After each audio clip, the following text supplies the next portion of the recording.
আসসালামু আলাইকুম ওয়া রাহমাতুল্লাহি ওয়া বারাকাতুহু। আলহামদুলিল্লাহ ওয়াসসালাতু ওয়াসসালামু আলা রাসূলিল্লাহ ওয়া আলা আলিহি ওয়া আসহাবিহি ওয়া মান ওয়ালা, আম্মা বা'দ। সুপ্রিয় দর্শক শ্রোতা ভাই বোন, দেশ কিংবা প্রবাস যে যেখান থেকে দেখছেন, আপনাদের সকলকে সাদর আমন্ত্রণ জানাচ্ছি। আল্লাহ বিইذনিল্লাহ ঘণ্টা ব্যাপী থাকছে এবং আপনাদের করা জীবন জিজ্ঞাসার উত্তর কোরআন এবং হাদিসের আলোকে দেওয়ার চেষ্টা করছি। ওমা তৌফিক ইল্লা বিল্লাহ। প্রিয় দর্শক, আপনার যে কোনো জীবন জিজ্ঞাসা সংক্ষেপে স্পষ্ট করে মন্তব্যের ঘরে লিখুন। আমরা ইনশাআল্লাহ আপনার প্রশ্ন উত্তর দেওয়ার আপ্রাণ চেষ্টা অব্যাহত রাখব। প্রিয় দর্শক, আপনারা এই অনুষ্ঠানটি দেখতে পাচ্ছেন আমাদের ভেরিফাইড ফেসবুক পেজে, আসন্না ফাউন্ডেশন ভেরিফাইড ফেসবুক পেজে, আমাদের ভেরিফাইড ইউটিউব চ্যানেল এবং অন্যান্য পেজ ও চ্যানেল সমূহে একযোগে যে কোনো জায়গায় প্রশ্ন করলেই ইনশাআল্লাহ আপনাদের প্রশ্নের উত্তর দেওয়ার চেষ্টা আমরা অব্যাহত রাখব। বিলম্ব না করে আমরা প্রশ্নোত্তরের পালায় প্রবেশ করি। সাকিবুল ইসলাম সালমান লিখেছেন, আমি 14 বছরের কিশোর। এক সময় আমি স্কুলের কিছু শিক্ষকের, বিশেষ করে একজন প্রতিবন্ধী শিক্ষকের প্রতি বেয়াদবি করেছি। তারা তখন আমাকে বদদোয়া করেছিলেন। এখন আমি আমার ভুল বুঝতে পেরেছি, কিন্তু অনেক শিক্ষক মারা গেছেন, তাই সরাসরি মাপ চাইবার সুযোগ নেই। আমি কি আজীবনের জন্য অভিশপ্ত থাকব? এই বদদোয়া থেকে মুক্তি পাওয়ার উপায় কি?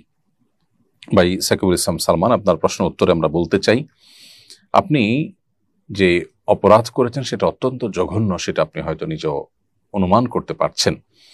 বান্দার হক এটা আল্লাহ রাব্বুল আলামিনও ক্ষমা করেন না, এবং নবী করিম সাল্লাল্লাহু আলাইহি ওয়াসাল্লাম বলেছেন, যদি তুমি কাউকে গালি দাও, কেউ যদি কাউকে গালি দেয় কিংবা কাউকে আঘাত করে, কারোর প্রতি জুলুম করে, তাহলে সেক্ষেত্রে দুনিয়াতে যেন সে সেটা চুকিয়ে আসে, তার কাছ থেকে মাপ চেয়ে দফা রফা করে আসে, কারণ কিয়ামতের দিন কেউ কাউকে ছাড় দিবে না।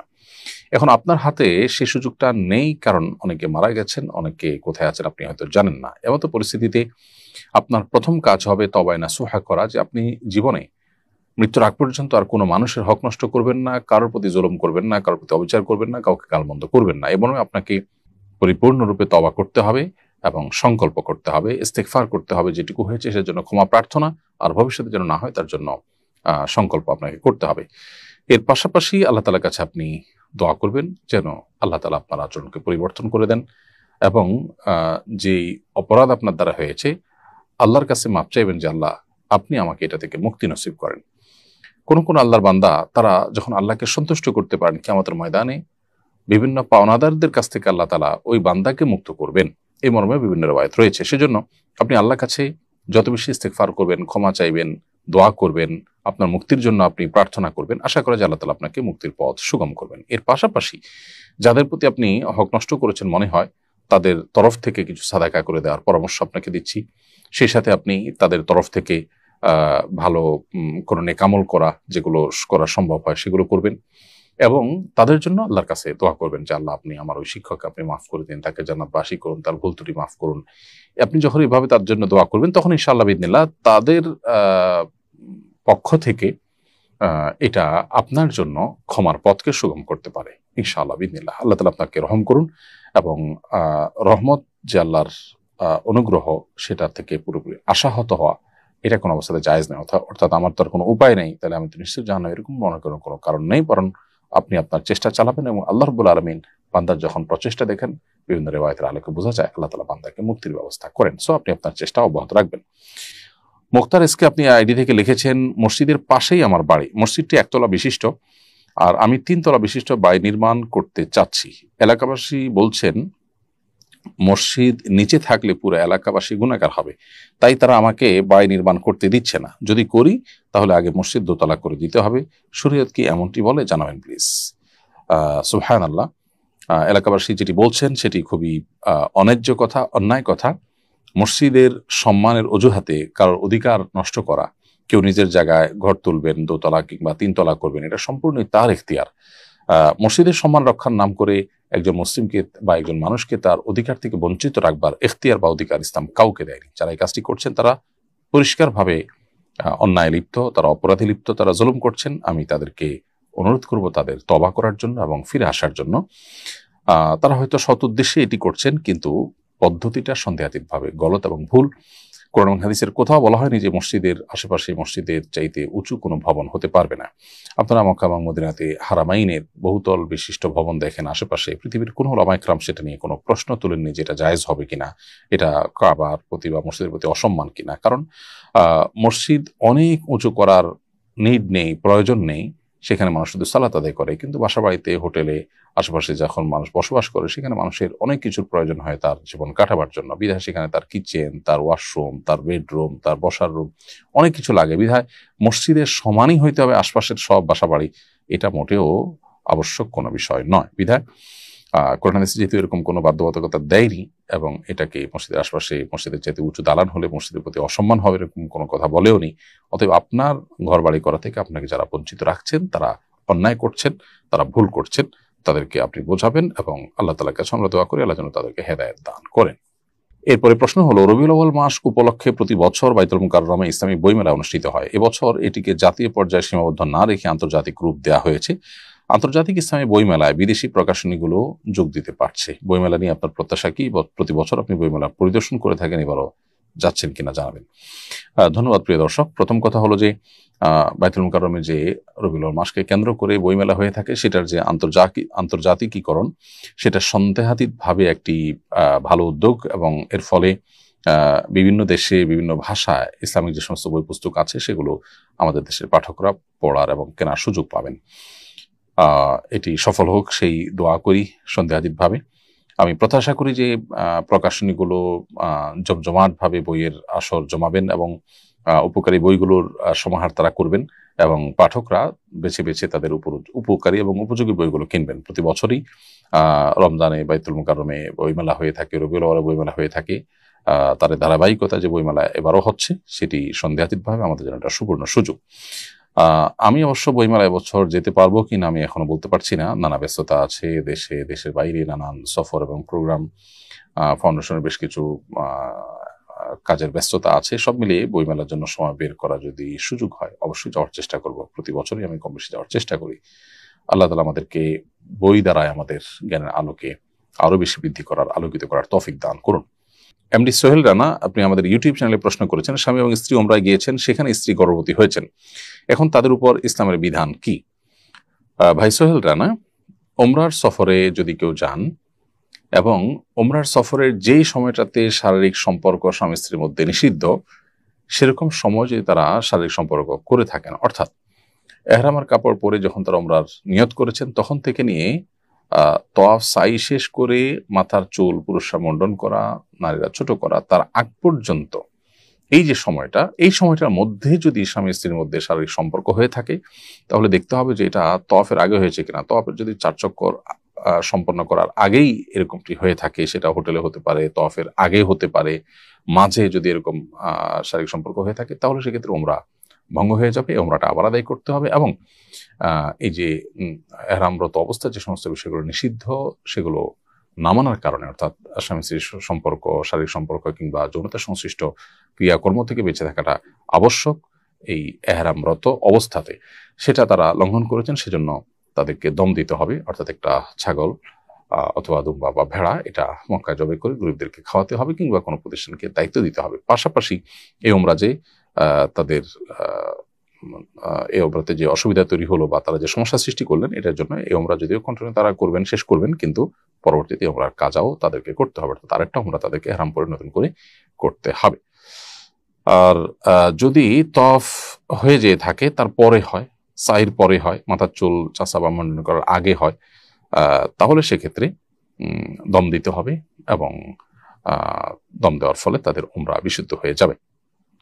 আর যদি ওমরার সফরে এহরামরত অবস্থায় শারীরিক সম্পর্ক না হয়, বরং এহরাম এর সময়সীমা শেষ হয়েছে, মাথার চুল মুন্ডন চাষা শেষ হয়ে গেছে, স্বাভাবিক পোশাক পরছেন, তারপরে তাদের মক্কা কিংবা মদিনায় শারীরিক সম্পর্ক হয়ে থাকে এবং তাতে গর্ভবতী হয়ে থাকেন স্ত্রী, তাতে কোনো অসুবিধা তো নেই, গুনাহের কোনো কারণ নেই, এবং দম দেওয়ারও কোনো প্রশ্ন ওঠে না। বিধায় সেটাকে অপরাধ মনে করার বা কোনো অন্যায় মনে করবার কোনো কারণ থাকতে পারে না। যদি এহরাম পরার পর তওয়াফ শেষ করার আগে, কিংবা তওয়াফের অন্তত মিনিমাম 4টা চক্কর শেষ করার আগেও এই সময়ের মধ্যে শারীরিক সম্পর্ক, তাহলে সেটা অনেক বেশি আপনার গর্হিত, এবং তার ফলে আপনার দম দেওয়ার পাশাপাশি ওমরাটা কাজাও করতে হবে। এটাকে কন্টিনিউ করার পড়লেও ওমরাকে কাজা করতে হবে এবং পাশাপাশি দম দিতে হবে। আর এর পরের সময়ের মধ্যে হলে শুধু দম দিতে হবে, ওমরা কাজা করতে হবে না। আবু আহমেদ, আপনি আমাদের ইউটিউব চ্যানেলে লিখেছেন, আমি একটা চাকরি করতাম, একসময় চাকরিটা ছেড়ে দিয়েছি, মালিক আবার আমাকে নিতে চান, আমি গেলে এই পদের বর্তমান কর্মীকে বাদ দেবেন, আমার কারণে আরেকজনের চাকরি চলে যাবে, এজন্য আমার গুনাহ হবে কিনা। ভাই আপন, প্রথম কথা হলো যে মালিক কোনো কর্মচারীকে আজীবন রাখতে বাধ্য নন। তিনি যদি চান তার মালিক তার কর্মচারীকে যে কোনো সময় বাদ দিতে পারেন। আপনাকে তার ভালো লাগে বা আপনার প্রতি তার দুর্বলতা আছে, সেই জায়গা থেকে তিনি যদি আগে থেকে থাকা কোনো কর্মচারীকে বাদ দিতে চান তিনি দিতে পারেন। তবে শর্ত হলো সেই শ্রমিকের সাথে তার যে চুক্তি আছে সেই চুক্তির লঙ্ঘন যেন না হয়। ধরুন কাউকে বাদ দিতে হলে বলা আছে যে 1 বছরের মধ্যে বাদ দিবে না, অথবা বাদ দিতে হলে 2 মাস বা 3 মাস আগে তাকে নোটিস করবে। এসব কিছু যদি ঠিকঠাক রেখে তিনি বাদ দেন তাহলে তো সেটা তিনি করতেই পারেন। আর যদি চুক্তি ভঙ্গ করেন তাহলে সেক্ষেত্রে সেখানে আপনার যাওয়াটা ঠিক হবে না। আপনি মালিককে তখন আর্গুমেন্ট করবেন যে একজন হক নষ্ট করে তার সাথে চুক্তি লঙ্ঘন করে আপনি আমাকে নিতে পারেন না। তবে চুক্তি ভঙ্গ করার যদি আশঙ্কা না থাকে সেক্ষেত্রে আরেকজনের চাকরি যাবে কি থাকবে সেটা চিন্তা করে বিবেচনা করে আপনার জন্য সেখানে যোগদান করাটা নিষিদ্ধ নয়। তবে হ্যাঁ, মানবিক কারণে যদি মনে হয় যে ওই লোকটাও ভালো, তার দিয়ে কাজ খারাপ চলছে না, তাহলে সেক্ষেত্রে আপনি তার বিষয়টাকে অগ্রাধিকার দিয়ে তার যাতে কষ্ট না হয় সেদিকটাকে লক্ষ্য করে যদি আপনি না যান, সেটা অবশ্যই আপনি সওয়াবের ভাগীদার হবেন তার ফলে, এবং সেটি সম্পূর্ণ ভিন্ন বিষয়। এরপরে প্রশ্ন হলো, আমি একজন অভিভাবক, প্রাথমিক বিদ্যালয়ে সরকার সঙ্গীতের শিক্ষক নিয়োগ দেওয়ার প্রজ্ঞাপন দিয়েছে, অথচ সন্তানের ঈমান আমল রক্ষা নিয়ে আমরা অভিভাবকরা উদ্বিগ্ন। যেখানে প্রাথমিকে ধর্মীয় শিক্ষক নিয়োগ দেওয়া প্রয়োজন, আমরা প্রত্যেক অভিভাবকই কম বেশি নিজেদের অর্থ করে খরচ করে আলাদা হুজুর রেখে বাসায় সন্তানদের ধর্মীয় শিক্ষা দিয়ে থাকি। তো এমত পরিস্থিতিতে সরকার ধর্মীয় শিক্ষক নিয়োগ দেওয়ার যে দাবি সেটিকে উপেক্ষা করছে, আমাদেরকে সুপরামর্শ দিয়ে বাধিত করবেন। প্রিয় অভিভাবক, আমি আপনাকে বিনয়ের সাথে বলতে চাই, আপনারা বিভিন্ন রকমের শান্তিপূর্ণ আন্দোলন করতে পারেন, মানববন্ধন এবং বিভিন্ন রকমের আপনার প্লেকার্ড প্রদর্শন ইত্যাদি, সংবাদ সম্মেলন ইত্যাদির মাধ্যমে আপনাদের এই দাবি দাওয়াকে জোরালো করতে পারেন। সরকারের সর্বোচ্চ মহল পর্যন্ত যেন দাবিটি পৌঁছে যায় সেভাবে আপনারা উদ্যোগ নিতে পারেন। আমি আপনার সাথে পুরোপুরি একমত যে আমাদের সন্তানদের ঈমান আমল রক্ষা করবার জন্য আমাদের প্রত্যেকটা অভিভাবকই আমরা উদ্বিগ্ন থাকি। বিশেষ করে কিশোর গ্যাং সহ কিশোরদের যে বকে যাওয়ার এবং নষ্টের পথে তাদের পা বাড়াবার যে একটা আশঙ্কা দিন দিন জোরালো হচ্ছে, এর থেকে বাঁচাবার জন্য তাদেরকে ধর্মীয় শিক্ষা এবং নৈতিক শিক্ষার কোনো বিকল্প নেই, এবং সেটার প্রয়োজনেই আমাদেরকে স্কুলে কলেজে শিক্ষা প্রতিষ্ঠানে ধর্মীয় শিক্ষার গুরুত্ব বাড়াতে হবে। প্রাথমিকে কোনো ধর্মীয় শিক্ষক নেই অথচ ধর্মীয় বই আছে, তাহলে এই বইগুলো পড়াবে কারা? অনেক জায়গায় হিন্দুদেরকে দিয়ে সেগুলো পড়ানো হচ্ছে। অতএব এটি খুবই যৌক্তিক এবং গণদাবি এবং গণ আকাঙ্ক্ষার বিষয়। বিধায় আমি আশা করব যে সরকারও এদিকে খেয়াল করবেন, এবং আমরাও এটা নিয়ে লেখালেখি করছি। আপনারা অভিভাবকরাও আপনাদের জায়গা থেকে দায়িত্বশীলতার পরিচয় এবং আপনাদের সন্তানদের ঈমান আমল রক্ষা করবার জন্য উদ্যোগ নিতে হবে। ইফতারা সুমন আপনি লিখেছেন, আমি শুনেছি কোনো মুসলিম কোনো খারাপ চিন্তা করলে যতক্ষণ না সে তা উচ্চারণ করে বা কার্যে পরিণত করে ততক্ষণ কোনো গুনাহ হয় না। তাহলে মনে মনে কোনো ভালো চিন্তা ইস্তেগফার বা দোয়া পড়লে ঠোঁট না নাড়ালে কি দোয়া গ্রহণযোগ্য হবে? দেখুন, কোনো খারাপ চিন্তা করলে যতক্ষণ পর্যন্ত সে সেটা কাজে পরিণত না করে ততক্ষণ পর্যন্ত তার কোনো গুনাহ লেখা হয় না। এটি আপনি সঠিক শুনেছেন, এবং নবী করিম সাল্লাল্লাহু আলাইহি ওয়াসাল্লামের হাদিস রয়েছে পরিষ্কারভাবে, সেটি হলো মান হাম্মা বিসাইয়্যাতিন ফালাম ইয়ামালহা লাম তুকতাব ওয়া ইন আমালাহা কুতিবাত। নবী সাল্লাল্লাহু আলাইহি ওয়াসাল্লাম বলেছেন, সহিহ মুসলিম হাদিসটি বর্ণিত হয়েছে যে কোনো ব্যক্তি কোনো খারাপ কাজের চিন্তা যখন মনে করেছে এবং সে স্থির করেছে করবে, কিন্তু সে কাজটি করেনি, তো এর ফলে তার কোনো গুনাহ লেখা হয় না যেহেতু সে করেনি। এবং যদি সে ওই আমলে লিপ্ত হয় তখন তার বদামল লেখা হয়। আর কোনো কোনো হাদিসে আছে কেউ খারাপ কাজ করার চিন্তা করার পর যদি সে সেখান থেকে ফিরে আসে না করে, তাহলে বরং সে সওয়াব পায়, কারণ খারাপ কাজ থেকে সে ফিরে এসেছে সেজন্য। এর বিপরীতে নবী সাল্লাল্লাহু আলাইহি ওয়াসাল্লাম বলেছেন একই হাদিসে, যেটি আবু হুরায়রা রাদিয়াল্লাহু আনহু বর্ণনা করেছেন, সহিহ মুসলিম বর্ণিত হয়েছে, সেটি হলো মান হাম্মা বিহাসানাতিন ফালাম ইয়ামালহা কুতিবাত লাহু হাসানা। যে ব্যক্তি কোনো ভালো কাজ করবার সংকল্প করেছে অথচ করতে পারে নাই, তাকে একটি ভালো কাজের সওয়াব দেওয়া হবে। এটা হলো কোনো ভালো কাজ করার প্রতিজ্ঞা, মন্দ কাজ করার প্রতিজ্ঞা বা ইচ্ছা পোষণ করলে সেটির কথা। আপনি যে বিষয়টি উল্লেখ করেছেন সেটি হলো যে মনে মনে দোয়া করলে, ইস্তেগফার করলে সেটা কাউন্ট হবে না কেন? উত্তর হলো যে মনে মনে দোয়া ইস্তেগফার করলে সেটাও কাউন্ট হবে, সে দোয়া আল্লাহ তাআলা শুনবেন। তবে হ্যাঁ, কোরআন এবং সুন্নাহয় যেখানে আপনাকে কোনো দোয়া পাঠ করতে বলা হয়েছে, যেখানে কোনো কিছু বলতে বলা হয়েছে, সেখানে পাঠ করতে যেতে বলা হয়েছে, পাঠই করতে হবে। সেটা আপনি মনে মনে করলে হবে না। কারণ ধরুন কোনো একটা টেকনোলজি আছে যে টাচ করতে হবে, তাহলে আপনি সেটা টাচ করার আগ পর্যন্ত কাজ করবে না।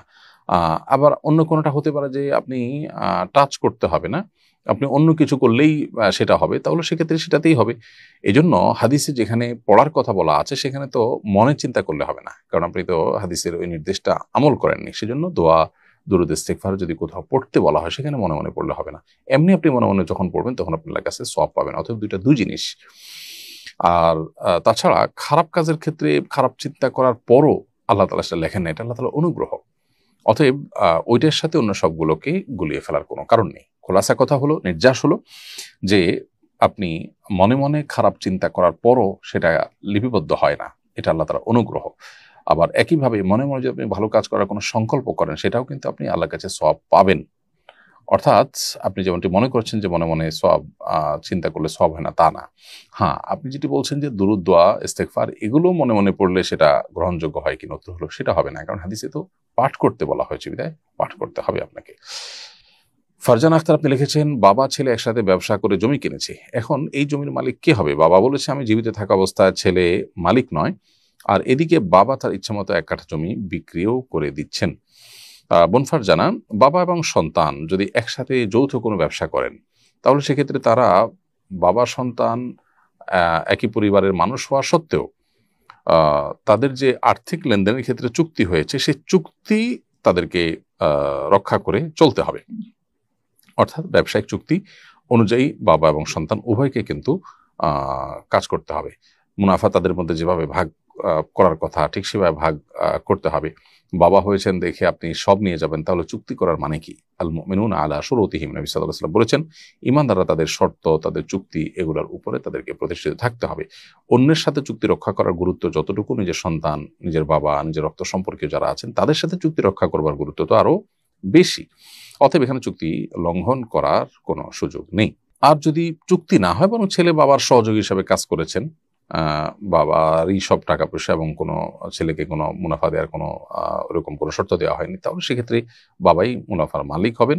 এবং সেক্ষেত্রে সন্তান বাবার সাথে যে সহযোগিতা করেছেন সেটা যদি আপনার অন্য সন্তান না করে সন্তান করে তাহলে বাবা তার প্রতি ইহসান করতে হবে, কিন্তু এর মানে এই না যে নির্দিষ্ট কোনো হিস্সা বা 50% সন্তান অটোমেটিক দাবি করবে। এই জন্য বিষয়টা কি ঘটেছে, চুক্তি হয়েছে কিনা, চুক্তিতে কি ছিল সেটার উপর অনেকখানি নির্ভর করবে। এরপরে প্রশ্ন হলো, আমি একজন মুসলিম কাপড় ব্যবসায়ী, ঈদ, রোজা, রবিউল আউয়াল মাস সহ মুসলমানদের অন্য অনেক বিশেষ দিন সময়কে কেন্দ্র করে ছাড় বা মূল্যের ঘোষণা দিয়ে থাকি। অমুসলিমদের বিশেষ দিনগুলোতে যেমন দুর্গাপূজার সময়ও কি আমি ছাড় মূল্যের ঘোষণা দিতে পারি কিনা, এটা শরীয়তসম্মত হবে কিনা? প্রথম কথা হলো যে ব্যবসায়ীরা ব্যবসায়িক উদ্দেশ্যে যে মূল্য ছাড় দিয়ে থাকেন এটা মৌলিকভাবে জায়েজ কাজ, এটা মৌলিকভাবে করোনা জায়েজ কাজ নয়। দ্বিতীয় কথা হলো যে দুর্গাপূজা বা এরকম হিন্দুদের কোনো ধর্মীয় উৎসবকে কেন্দ্র করে যে ব্যবসায়ীরা যে ব্যবসা ছাড় দিয়ে থাকেন সেটা মূলত ওই সরাসরি উৎসবের কোনো প্রত্যক্ষ সহযোগিতা হয় এরকম না, বরং তিনি যে কোনো সুযোগে মাল বেশি বিক্রি করতে চাইবেন, এটাই স্বাভাবিক। অতএব তার ব্যবসার পণ্য যে কোনো একটা মৌসুম, যে কোনো একটা সিজনকে কেন্দ্র করে তিনি বেশি বিক্রি করার যে চেষ্টা করছেন সেজন্য তিনি মূল্য ছাড় দিচ্ছেন, এটা মৌলিকভাবে দোষণীয় বিষয় নয়। তাছাড়া যারা কাস্টমার আছেন তারাও এই মালটা মূল্য ছাড়াই, অর্থাৎ দুর্গাপূজা উপলক্ষে কোনো ছাড় দিলে সেই ছাড়টা গ্রহণ করাটা তাদের জন্য নিষিদ্ধ নয়।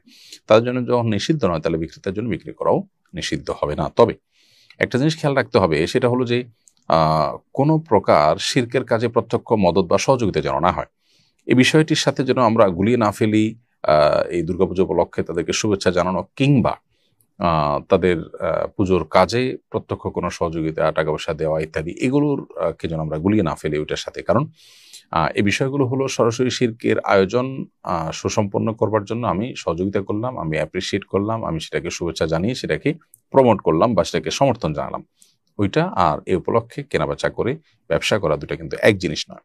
তারপরও এই বিষয়টি যদি আপনি এহতিয়াত এবং সতর্কতার উপর আমল করতে চান তাহলে সেক্ষেত্রে এটা যদি আপনি অ্যাভয়েড করতে পারেন, অর্থাৎ দুর্গাপূজা বা এই জাতীয় কোনো পুজো উপলক্ষে আপনি একজন ব্যবসায়ী হিসাবে যদি আপনি ছাড় না দেন, যে দিন শেষে এটাকে উদযাপন যারা করছেন তাদের সাথে সাদৃশ্য হয়ে যাচ্ছে কিনা, উদযাপন করে খুশির চোটে বা আনন্দের চোটে শুধু ব্যবসার উদ্দেশ্যের বাইরেও ছাড় দেওয়ার যে একটা ব্যাপার আছে সেরকম কিছু হয়ে যাচ্ছে কিনা, যদি আপনার উদ্দেশ্য সেটা না হয়তো কিন্তু সাদৃশ্য হয়ে যাচ্ছে সেজন্য এটাকে অ্যাভয়েড করতে পারলে উত্তম, কিন্তু আপনি এটা করলে গুনাহ হবে না ইনশাআল্লাহ বিইذনিল্লাহ। সেই সাথে অন্যান্য ব্যবসায়ীদের সাথে টিকে থাকার প্রয়োজন যদি এটা আপনার দিতে হয় তাহলে সেক্ষেত্রে আপনি দিতে পারেন। আল্লাহ আলম বিসওয়াব। মতিউর রহমান লিখেছেন, আমি একজন পল্লী চিকিৎসক। আমার কাছে অনেক গর্ভবতী মহিলারা আসেন, ৪৫ দিন প্লাস। তারা বাচ্চা নষ্ট করতে চায়। ডাক্তার হিসেবে রোগীর প্রয়োজন কিংবা সমস্যার সমাধান করলে কি আমার গুনাহ হবে? প্রথম কথা হলো যে বাচ্চা নষ্ট করা ক্ষেত্র বিশেষে জায়েজ। ধরুন বাচ্চার মধ্যে এখনো হার্টবিট আসেনি, প্রাণ আসেনি, এর মধ্যে বাচ্চার জন্ম যদি হয়, বাচ্চা যদি মায়ের গর্ভে স্থির হয় এবং যথাযথভাবে জন্ম নেয়, তাহলে সেক্ষেত্রে বাচ্চা কিংবা মায়ের জীবনের হুমকি আছে। এরকম পরিস্থিতি যদি তৈরি হয়, তাহলে সেই ক্ষেত্রে সেই পরিস্থিতিতে আপনার বাচ্চা নষ্ট করাকে উলামা কেরাম জায়েজ বলেছেন, মা বা মায়ের জীবনকে রক্ষা করবার জন্য বিশেষ করে। আর যদি এই টাইমটা পার হয়ে থাকে, হার্টবিট চলে আসে, প্রাণ সঞ্চারিত হয়ে যায় শিশুর মধ্যে, তাহলে সেক্ষেত্রে এটাকে উলামা কেরাম নাজায়েজ বলেন। তো খোলাসা কথা হলো, যদি গর্ভবতী মহিলাদের গর্ভপাতের যে ইস্যুটা, এটা যদি জায়েজের মধ্যে পড়ে তাহলে আপনি করতে পারেন, আর যদি নাজায়েজের মধ্যে পড়ে তাহলে সেটা আপনার জন্য করা জায়েজ হবে না। যখনই আমি আল্লাহ শব্দ উচ্চারণ করি কিংবা শুনি, অটোমেটিক আমার কল্পনায় চলে আসে আল্লাহর ইয়া বড় হাত, চোখ, মুখ, বিশালাকার দেহ ইত্যাদি। এ থেকে আমার ইমানের কোনো ক্ষতি হবে? আমার করণীয় কি?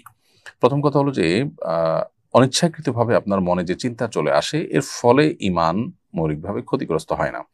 কিন্তু আপনি ইচ্ছাকৃতভাবে এরকম চিন্তা এবং কল্পনার চেষ্টা করবেন না, বা এরকম কল্পনা মনে আসলে সেটাকে আপনি অনেক সময় ধরে লালন পালন করার চেষ্টা করবেন না, বরং অন্তরকে আপনি অন্যদিকে নিয়ে যাবেন। এবং শয়তান আপনার মধ্যে এই ধরনের ওয়াসওয়াসা তৈরি করছে, এটা আপনি বোঝার চেষ্টা করবেন, কল্পনার চেষ্টা করবেন, ভাবার চেষ্টা করবেন, এবং সাথে শয়তান থেকে পানা চাইবেন। আউযু বিল্লাহি মিনাশ শাইতানির রাজিম। শয়তান বাম দিক থেকে মানুষকে সাধারণত ধোঁকা দিয়ে থাকে, জাতীয় কুমন্ত্রণাগুলো দিয়ে থাকে। প্রতীকী থুতু ৩ বার, জাস্ট থুতু থু এরকম বলে আপনি বাম দিকে ৩ বার প্রতীকে থুতু নিক্ষেপ করবেন, যে শুয়ের আগার মধ্যে থুতু বের হতে পারে। এর বাইরে আপনি লা হাওলা ওয়ালা কুওয়াতা ইল্লা বিল্লাহিল আলিয়্যিল আযীম পড়বেন, আল্লাহর কাছে পানা চাইবেন। এরপরও আপনার মনে যদি এটা আসে, তাহলে আপনার কোনো গুনাহ হবে না, কারণ আপনি ইচ্ছাকৃত এটাকে আনছেন না এবং প্রতিপালন করছেন না। আল্লাহ রাব্বুল আলামিন কোনো সৃষ্টির সাথে সাদৃশ্যপূর্ণ নন। অতএব কোনো সৃষ্টির সাথে আল্লাহকে কল্পনা করা ইচ্ছাকৃতভাবে করা অনুচিত, আর অনুচিতভাবে মনে চলে আসে সেটাকে ধরে রাখা অনুচিত। বরং আমরা অন্য চিন্তা করবো এবং শয়তান থেকে আল্লাহর কাছে পানা চাইব। অনেকের ওয়াসওয়াসার রোগ আছে, যে তিনি এই চিন্তা থেকে বের হয়ে আসতে পারছেন না, সারাক্ষণ তার মনে এটাই ঘুরে ফিরে আসে।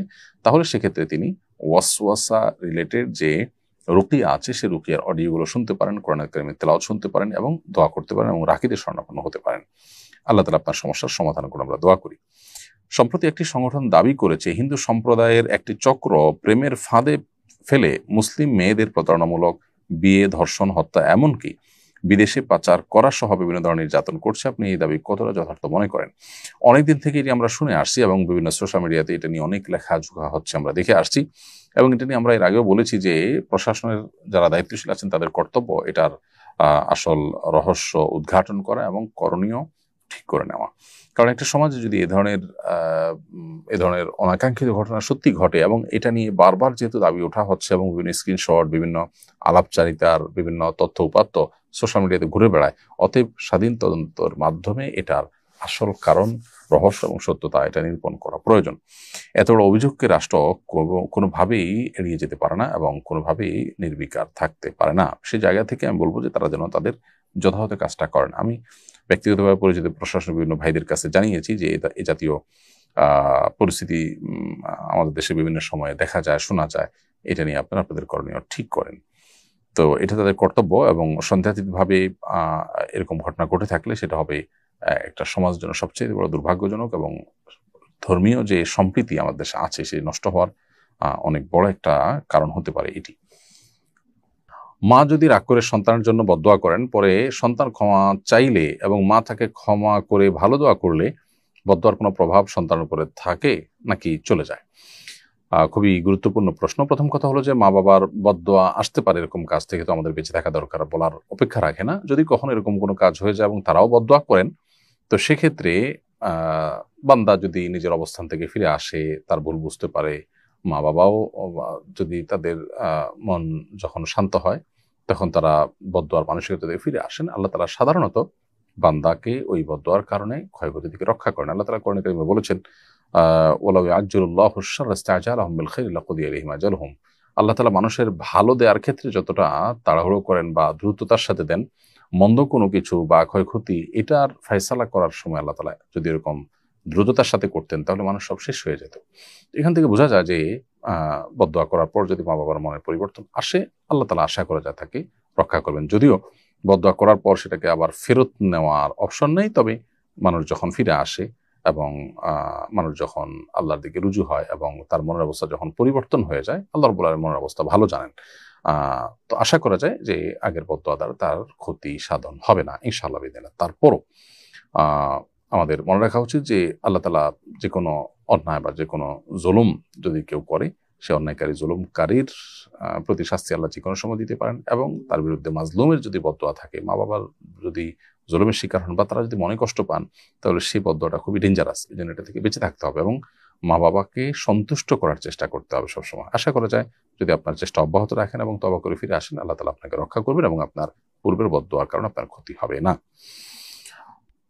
এরপর প্রশ্ন করেছেন মিসেস শাকিল, আপনি লিখেছেন আইডি থেকে, আমার স্বামী আমাকে বাবার বাড়ি যেতে দেয় না, তার মন চাইলে যেতে দেয়, মন না চাইলে যেতে দেয় না। আমাদের পারিবারিক কোনো সমস্যা নেই, আমি কি স্বামীর অনুমতি ছাড়া বাবার বাড়ি যেতে পারবো? প্রিয় বোন, আপনার প্রশ্ন উত্তরে বলতে চাই যে যে কোনো স্ত্রী তার বাবার বাড়ি যাওয়া, বাবা মার সাথে সম্পর্ক রাখা, যোগাযোগ রক্ষা করা, এটা তার অধিকার। আল্লাহ তাআলা আমাদের সবাইকে রক্ত সম্পর্কীয় আত্মীয় স্বজনের সাথে সুসম্পর্ক বজায় রাখতে বলেছেন। অতএব ছেলেদের জন্য যেরকম তার রক্ত সম্পর্কীয় আত্মীয় স্বজনের সাথে সুসম্পর্ক বজায় রাখা, এটা তার জন্য যেমন কর্তব্য, একজন নারী হিসাবে স্ত্রীরও তার বাবা মার সাথে সম্পর্ক রাখা এটা তার কর্তব্য। অতএব তার কর্তব্য পালনে বাধা দেওয়ার এখতিয়ার কিন্তু স্বামীর নেই। বিধায় আপনার স্বামী যদি আপনাকে মোটেই আপনার শ্বশুর বাড়িতে, আপনার বাবার বাড়িতে যেতে না দেন, তাহলে তিনি অন্যায় করছেন এবং তার তওবা করা উচিত। আর যদি তিনি আপনাকে যেতে দেন কিন্তু হয়তো আপনি অনেক ঘন ঘন যান, সেই জায়গায় তিনি বাধা সৃষ্টি করেন, এরকম যদি হয় তাহলে সেক্ষেত্রে সেটা অন্যায় হবে না। এজন্য আসলে দেখা উচিত যে আপনি কি পরিমাণ যেতে চান, তার রেশিওটা কি।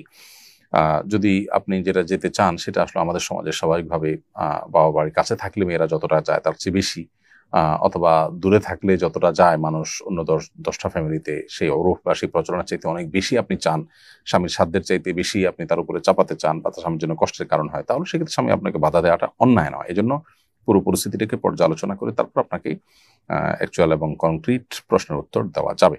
আপাতত যেটুকু বলবো সেটা হলো যে একেবারে যদি আপনাকে যেতে না দেয়, যে তুমি যেতেই পারবা না, কথাই বলতে পারবে না, অনেক সময় দেখা যায় মনোমালিন্যের কারণে অনেক স্বামী এরকম করেন, তাহলে সেটা অন্যায় হবে। আবার এরকম অন্যায় যদি করেন তাহলে আপনি চুপে বা চুপিসারে বা গোপনে স্বামীকে না জানিয়ে তাদের সাথে যোগাযোগ রক্ষা করা বা তাদের সাথে কথা বলা, এটা আপনার জন্য সম্পূর্ণ জায়েজ হবে, কারণ সেটা আপনার কর্তব্য, আপনি সেটা করবেন। কিন্তু স্বামীর সাথে আবার যাতে সম্পর্ক নষ্ট না হয় সেজন্য তাকে না জানিয়ে করার চেষ্টা করলেন। তারপরেও যদি তিনি জেনে যান এবং সম্পর্ক নষ্ট হওয়ার চেষ্টা বা শঙ্কা তৈরি হয়, তারপরও আপনি বাবা মার সাথে সংযুক্ত থাকার চেষ্টা করবেন। যদি বাবা মা নিজেই বলেন যে না বাবা তুমি ভালো থাকো, মা তুমি ভালো থাকো, আমাদের এখানে না আসলেও চলবে, তাহলে সেক্ষেত্রে আপনার জন্য এটা আবশ্যক নয়। তবে আপনার অধিকার আছে, আপনি তাদের সাথে যোগাযোগ করতে পারেন এবং যেতে পারেন, সেই যাওয়াটা যদি অস্বাভাবিক পর্যায়ে না হয়। কাতারে ইসরায়েলের হামলার প্রেক্ষিতে মুসলিম রাষ্ট্রের নেতারা দোহায় জড়ো হয়েছেন। ইসরায়েলকে উপযুক্ত জবাব দেওয়ার ক্ষেত্রে এটা কতটুকু ফলপ্রসূ হবে বলে আপনি মনে করেন?